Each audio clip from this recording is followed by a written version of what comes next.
नमस्ते भारत, आप देख रहे महाराष्ट्र का महासंग्राम। मैं हूँ विजय कौशी। इस वक्त मैं रामटेक विधानसभा क्षेत्र में हूँ और मेरे साथ में रामटेक विधानसभा क्षेत्र के बहुजन समाज पार्टी के यंग उम्मीदवार है चंद्रशेखर भिमटी जी।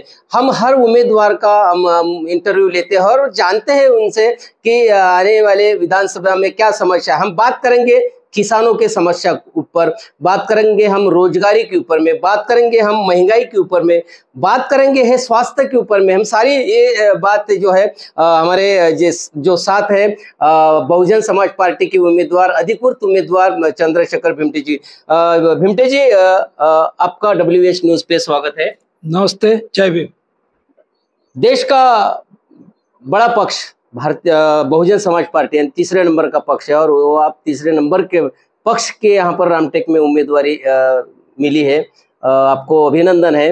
मगर आपके सामने भी बहुत बड़ा चैलेंज है क्योंकि यहाँ से दो तीन बार रह चुके विधायक है और बड़े चेहरे भी है। उद्धव ठाकरे गुट से भी आपका संघर्ष रहेगा, सिंधी गुट से भी होगा, कुछ बगावत भी कांग्रेसी है। ऐसे में आपकी क्या व्यू रचना रहेंगी कि आप यहाँ से बाजी मारेंगे? पहली बात तो ऐसा है कि बहुजन समाज पार्टी का मैं तहे दिल से शुक्रिया अदा करता हूं कि उन्होंने मेरे पे एक छोटे कार्यकर्ता पे अपना भरोसा जताया।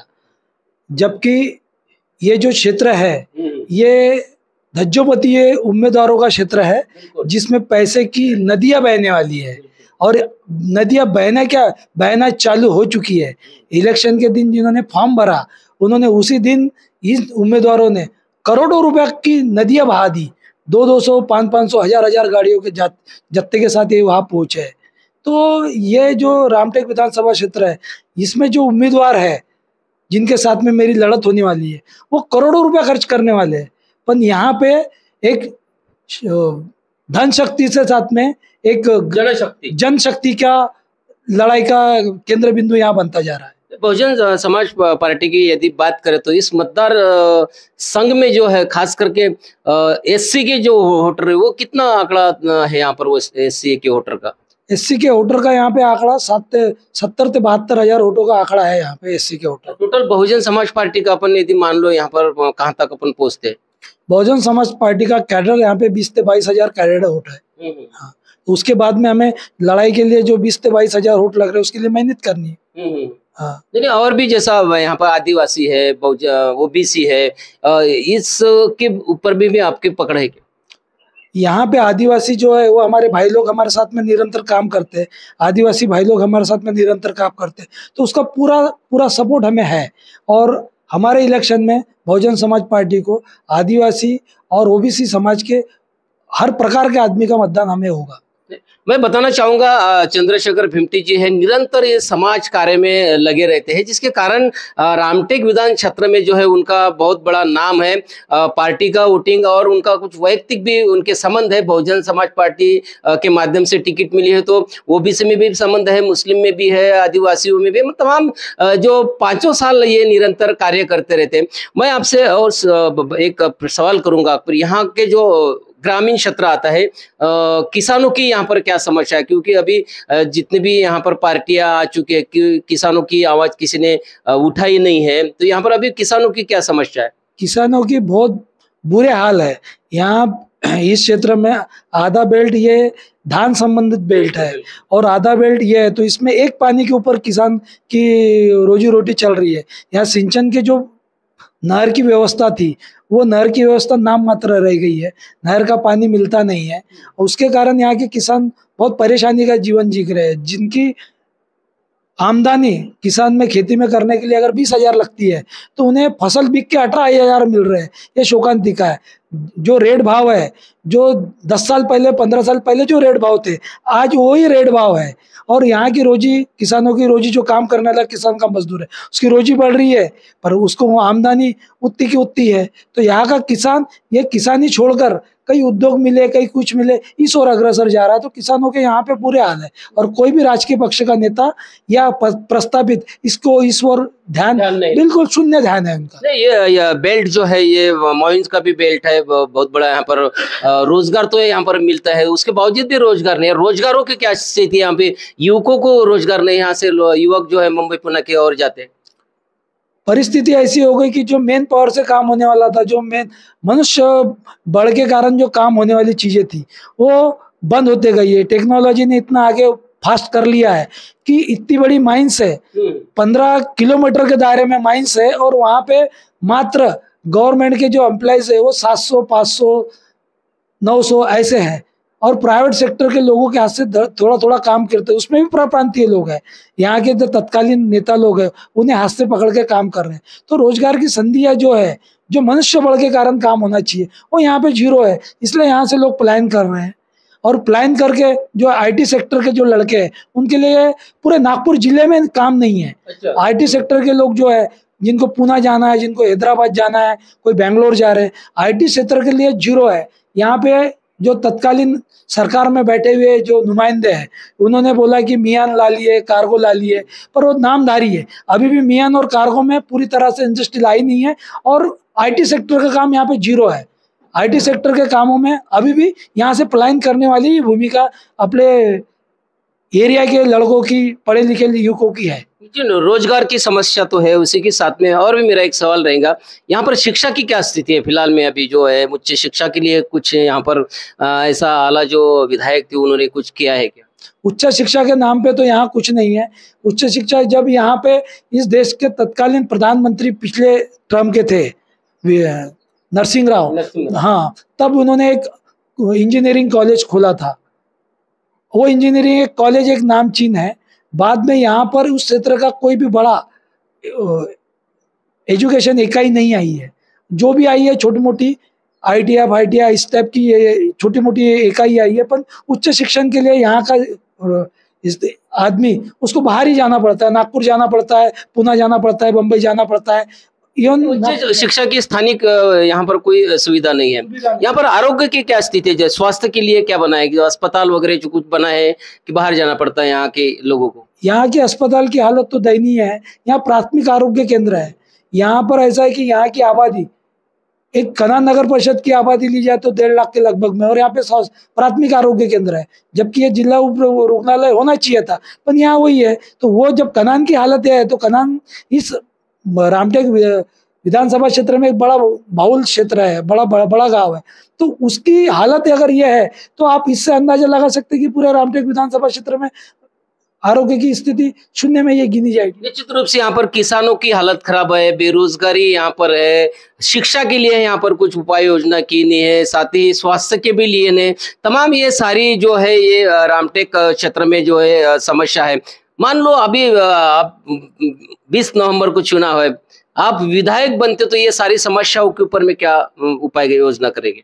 ये अगर मैं विधायक बनता हूँ तो ये सारी समस्या के ऊपर में जो गवर्नमेंट की जितनी भी पॉलिसी है उस पे काम करके इन सब समस्याओं को छुड़ाने का प्रमुखता से मेरा एजेंडा रहेगा। बिल्कुल, ये अहम जो लोगों को जो चाहिए उसी के ऊपर में भिमटे जी काम करेंगे। निश्चित रूप से स्वागत है आपका। मैं और एक सवाल करूंगा भिमटे जी। बहुजन समाज पार्टी जो है अम्बेडकरी विचारधारा की पार्टी है, साथ ही वंचित बहुजन आघाड़ी भी विचारधारा है। तमाम जो अपने जो अम्बेडकर विचारधारा के पार्टियों के गुट बने हैं, ऐसे में जो है ये गुट का जो कुछ फटका आपको लगेगा या सारे गुट आपके लिए एक हो जाएंगे? अम्बेडकरी चळवळी में हम काम करते हैं, जिसमें बहुजन समाज पक्ष के जिन नुमाइंदे ने मेरे पे भरोसा किया है, वैसे ही जो हमारा जो क्षेत्र है ये एक आदिवासी और बाहुल क्षेत्र में गिनी जाती है। ट्राइबल बेल्ट की बहुत ज्यादा यहाँ पे मात्रा में ट्राइबल बेल्ट है, तो यहाँ पे हम निरंतर जब काम कर रहे हैं तो लोगों को मालूम है कि काम करने वाला सच्चा कार्यकर्ता कौन है। उसको देखते हुए समाज एवं ओबीसी समाज और यहाँ के जो हमारे अम्बेडकर विचारों के जो गठतट है वो पूरी तरह से मुझे समर्थन देंगे, ऐसा मुझे पूरी तरह से विश्वास है। नहीं, आप मिले हैं इनसे? हाँ, मेरी औपचारिक बातचीत चालू है, उनसे चर्चा चालू है, और कई लोगों ने मुझे आश्वस्त किया है कि 4 तारीख के बाद में हम सब आपके साथ में आएंगे। और भी कुछ उम्मीदवार हैं कि ऐसे कि अम्बेडकरी विचारधाराओं को लेकर चलने वाले और उम्मीदवार हैं यहाँ पर कुछ? हाँ, उम्मीदवार अम्बेडकर विचारधारा को लेकर चलने वाले अम्बेडकर 2-4 उम्मीदवार इन्होंने फॉर्म भरा है, वो 2-4 तारीख के बाद में मेरे साथ में जुड़ेंगे, ऐसे मुझे हमखास उन्होंने गवाही दी है। निश्चित रूप से और भी एक सवाल करूंगा। रामटेक विधानसभा क्षेत्र जो पर्यटन क्षेत्र जो यहाँ पर आता है, क्या स्थिति है फिलहाल में पर्यटन क्षेत्र की? पर्यटन क्षेत्र में जो लोग प्रस्तापित है उन लोगों के ही पर्यटन में विकास हो रहा है, जबकि पर्यटन क्षेत्र का लाभ स्थानीय लोगों को शून्य और शून्य मिल रहा है। यहाँ पे जो इकाई है उन्हीं की है, कांग्रेस के कुछ पदाधिकारियों की इकाइयां है पर्यटन के नाम पर, और कुछ उन्हीं लोगों के फल फूल रहा है। बाकी लोग जो स्थानिक लोग हैं उनको रोजगार के कोई साधन नहीं है। पर्यटक एक नाम मात्र बन गया। पर्यटक का तब माध्यम बढ़ेगा जब ये विधानसभा क्षेत्र बुद्धिस्ट कॉरिडोर कहलाया जाएगा। बुद्धिस्ट कॉरिडोर के लिए जो मूलभूत बाजू आवश्यकता है, मनसर में है वैसा उत्खनन। बुद्धिस्ट कॉरिडोर के जो मूलभूत लगने वाली गरज है वो यहाँ है। इंटरनेशनल एयरपोर्ट नागपुर में है, जहाँ पर इंटरनेशनल लोग आ सकते हैं।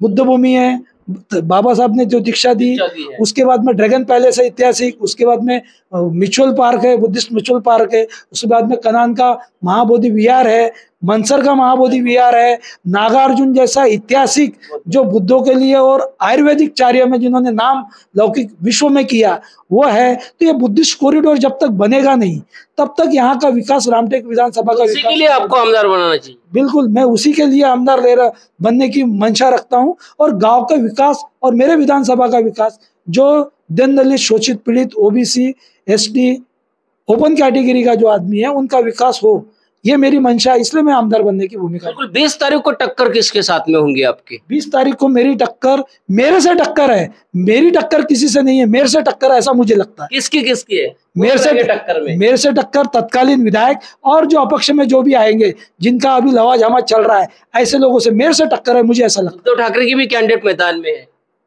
हो सकता है। अभी उद्धव ठाकरे के कैंडिडेट के बारे में मुझे उतनी जानकारियां नहीं है, पर मेरे से टक्कर है, मुझे ऐसा भास हो रहा है। आपसे टक्कर? बिल्कुल टक्कर देंगे। बिल्कुल मेरे से टक्कर है, मेरी उनसे नहीं है, मेरे से टक्कर। घर घर तक पहुंचे आप? बिल्कुल, घर घर तक मैं 25 सालों से पहुंचा हूं और निरंतर मेरे कार्यकर्ता, और मैं अभी भी तरीके से 2 महीने से लगा हूं इस कामों में। 25 साल तो करते हैं यहाँ, पर 2 महीने से निरंतर लगा हूं, इसलिए मेरे से टक्कर है, मेरी टक्कर उनसे नहीं है, ऐसा मुझे भास होता है। निश्चित रूप से मैं बताऊंगा कि मेरे से टक्कर है, जिसकी भी होंगी तो मेरे से टक्कर है। ऐसा ही कहना जो है बहुजन समाज पार्टी के युवा उम्मीदवार है, यंग उम्मीदवार है, उनका कहना है। मैं बताना चाहूँगा जो रामटेक विधानसभा क्षेत्र में जो है शिवसेना शिंदे गुट से जो है एक उम्मीदवार मैदान में है और ठाकरे, दो शिवसेना आमने सामने होने के बाद में और वहाँ पे जो है एक कांग्रेस का बागी उम्मीदवार रहने की उम्मीद है। ऐसे में तीनों की लड़ाई में जो है बहुजन समाज पार्टी यहाँ पर जो है बाजी मार सकती है। यदि मान लो तमाम यहाँ पर जो बहुजन समाज पार्टी का जो वोटिंग है और आदिवासी है, ओबीसी है, मुस्लिम वोट, जो मान लो तमाम सारा वोट जो उनके लड़ाई में जो बहुजन समाज पार्टी के और अगर गया तो निश्चित रूप से यहाँ पर जो है रामटेक विधानसभा का चित्र आपको 20 नवंबर को चुनाव होने के बाद 23 नवंबर को अलग दिखाई देगा। तो 23 नवंबर को हम देखेंगे कि विधानसभा की जो सीढ़ियां है कौन चढ़ता है, वो 23 नवंबर को पता चलेगा। लेकिन 20 नवंबर को आप पोलिंग बूथ पर जाइए और वहां पर वोटिंग अवश्य करिए, 100% वोटिंग करिए, क्योंकि भारतीय संविधान ने, बाबा साहब आम्बेडकर ने आपको मूलभूत अधिकार दिया है। आपकी वोटिंग से जो है, एक वोट से यहाँ पर महाराष्ट्र विधानसभा की सरकार बनेगी। तो आपका काम कितना भी महत्वपूर्ण हो, उस दिन आपका काम बाजू में रखिए और पोलिंग बूथ पर जाइए। वोटिंग किससे भी करें हम आपको बताएंगे नहीं, लेकिन वोटिंग का जो अधिकार है वो आप निश्चित रूप से आप वोटिंग का अधिकार वहां पर बजाइए और आने वाली 23 तारीख को पता ही चलेगा कि आपको रामटेक विधानसभा क्षेत्र का विधायक कौन बनेगा। बिमटी जी, हमको अपना कीमती समय देने के लिए आपका शुक्रिया। जय भीम। आप आए और आपके चैनल के माध्यम से जो मेरी जन जागरण तक प्रसिद्धि की है, इसके लिए आपके चैनल का मैं तहे दिल से लोगों से भी क्या आह्वान करेंगे? लोगों से आह्वान करूंगा कि 20 तारीख को मुझे अपना अमूल्य वोट देकर मुझे विधानसभा में भेजिए। मैं आपके मूलभूत प्रश्नों को पुरजोर ताकत से विधानसभा के पटल पर रखूंगा और आपको न्याय दिलाने की पूरी ताकत लगाऊंगा। हाथी चलेगा, हाथी चलेगा, चलेगा, हाथी चलेगा, निश्चित रूप से हाथी चलेगा। तो दोस्तों देखते रहिए WH न्यूज, लाइक करें, सब्सक्राइब करें। धन्यवाद, नमस्कार।